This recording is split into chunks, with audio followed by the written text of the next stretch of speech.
What is up, YouTube? This is DEFCON 3 Security coming at you from somewhere here on Spaceship Earth. Today we are in the FJ Cruiser. So I'm going to go through a couple of questions that I got in my comments.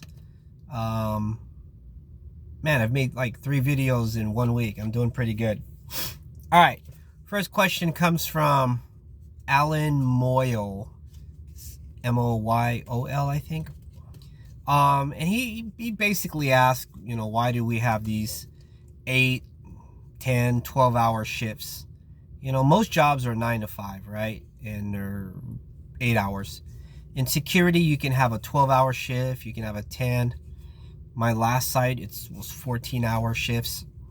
There's a lot of reasons for it, but the main reason is there's just not enough manpower. If you're at a site, like the site I'm at right now, it's a 24-hour shift. Certainly we can have 2 guards do it. We can have a 12 and a 12, and that's 24 hours. The problem is, for the company, it's a lot of overtime. That means every single day, this person is getting a time and a half for 4 hours, and that adds up. So what they would rather do is have 3 guards at 8 hours so that nobody's getting overtime, and you have 3 guards for that whole 24-hour shift. The advantage of having 3 guards for a 24-hour shift is if one guard calls out, you can call up the first guard and say, hey man, you want to do a 12-hour shift? Call up the second guard and say, hey, you want to do a 12-hour shift? And your 24-hour shift is covered. You can do that in an emergency.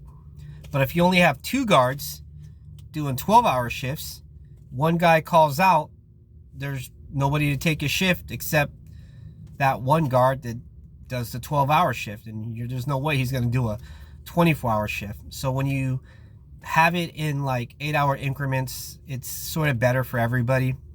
You don't exhaust yourself as much, but you do run the risk of having people call out more likely when there's 3 guards. The more guards you get, the more likely they are to call out.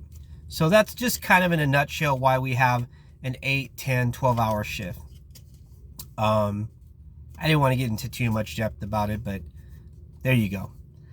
Then I get a question from Michael T, and he brings up celebrities like Tadashi 69, right? The snitch. And like the security details that they might have, or how would it be working for one of these really high security risk people? What are your thoughts on it? Working details that are really high risk. A president would be one of them. You could imagine what the security risks they face every day with that guy, or any tech billionaire like Bill Gates. I'm sure his security detail is insane, and being there right next to him must be even more insane. But let's just kind of stay on topic. We'll talk about somebody like Tadashi 69. Man, I am sure there are so many people out there that just want to enact revenge against him, and protecting him would certainly be a nightmare. So the question was, what are your thoughts on working such a high-risk job? Well, let me just sort of back up a little and say every single job in security is high risk. Remember, when I told you that security guards are killed between 5 and 7 times more likely than officers, police officers, don't take that to heart and just kind of put it on the back burner. That's a hard fact. And every single day we suit up and we go out, our life is at risk. So there is no job that is not risky. There are some jobs that may seem like they have a smaller risk factor. Let's just say that my job is to guard a movie theater. Well, you see on the news every day, movie theaters, people get shot up, or a school, or a mall. There's an active shooter yesterday. There was one this morning at a grocery store. So it doesn't matter where you're a guard at. The likelihood of getting killed is always high, and there's always a risk. So just because you're guarding some famous rapper doesn't make your risk factor any higher or lower. You're always at risk. Having said that, whew, yeah, that would be tough, man, because a lot of times these guys are young, they're dumb, and they tend to take chances. They flex all the time. They always try to show people, hey man, you can't mess with me. My security's gonna back me up here if you know, if I say something stupid. I've seen so many, like, well, on TV and YouTube, so many like celebrities become so cocky in a crowd or in a restaurant and talk so much smack knowing that their bodyguards are going to protect them. Bodyguards are nothing more than glorified security guards. They really are. If you want to be a bodyguard, just get your concealed carry weapon license if you're like somewhere like California, and go through a couple little hoops and you'll become a bodyguard. It's not that much more different than becoming a security guard. The job itself requires different dynamics, but getting that job, it's not that much more difficult. You don't have to be this really big guy. As a matter of fact, the industry frowns on bodyguards that are really big because you stand out. They would rather you be inconspicuous and be near the person you're guarding, and if anything happens, you just pop out of nowhere and you save the day. Working in one of those details, I don't know, man. But sometimes, I mean, I have guarded people that flexed a lot because they knew security was around, and it's no fun. It feels like you're babysitting.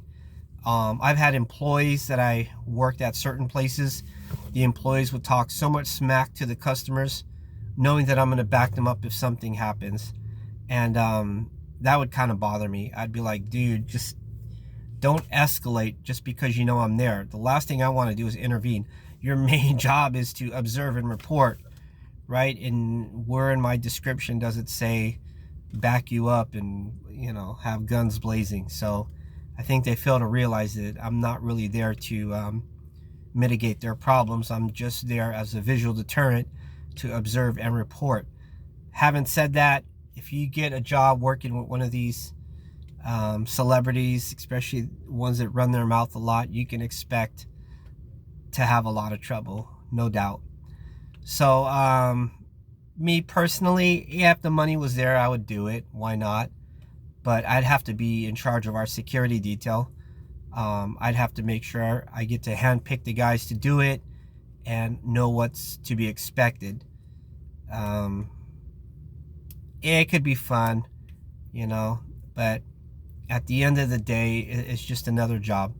I'd be more excited to have my own business and be making the money so that I can live that celebrity status and not have to babysit somebody who got their money the easy way. So there you go, guys. Just my take on that. I had like a bonus question and I totally forgot what it was. I don't know. I wanted to kind of throw into the mix every day some sort of weird fact about security or firearms or you name it, but I seem to have forgotten. Yeah. All right, guys. So there you go. I go on vacation on Friday. Today is Wednesday. Friday, I leave at like 4 in the morning. I'm going to North Carolina. After that, I'm going to Texas. So it's going to be like a 10-day long thing. I'm not sure if I'm going to make any videos while I'm on vacation. I can't see why I shouldn't be able to. But if you don't hear from me for 10 days, then just know I'm on vacation. Other than that, I certainly appreciate all the comments. Oh, it's coming back to me. About... Oh, okay. Well, now I don't remember the question, but I did have a conversation with another guard yesterday, and it was kind of morbid. I was like, damn, dude, that is true. So as it stands right now, I have like 1,700 subscribers.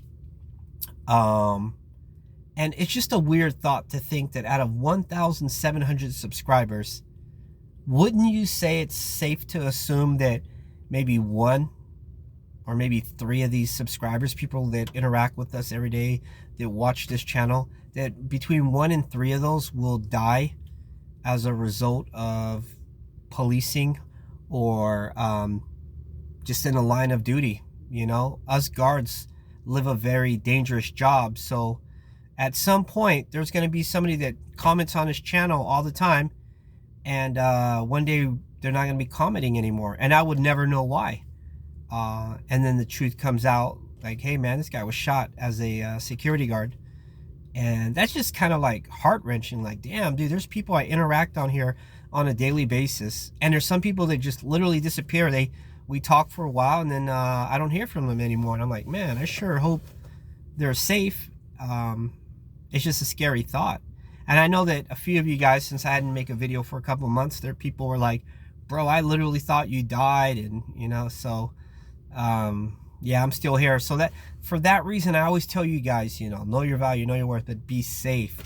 Definitely be safe when you get out there. At the end of the day, remember, you want to get home to your family, and it's not worth it to try to play the hero role. Man, I get people asking me all the time, am I from New York? My accent, right?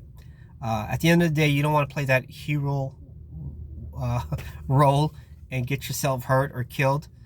Yeah, I do have attitude sometimes when I'm out there, and I may overstep, you know, occasionally when I escalate, and you may think like, oh, this guy has no fear. I do have fear, trust me. I definitely have a fear, but my fear materializes in me being more bold. So when I get scared, I get louder.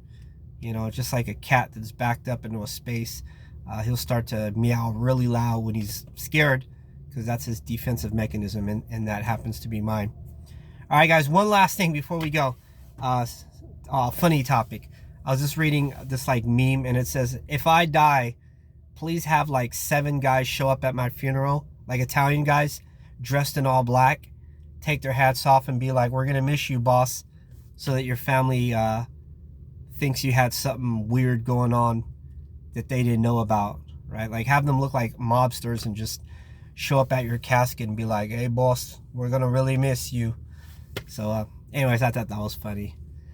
All right, know your worth, know your value your time, right? Take vacations like me, but above all, be safe.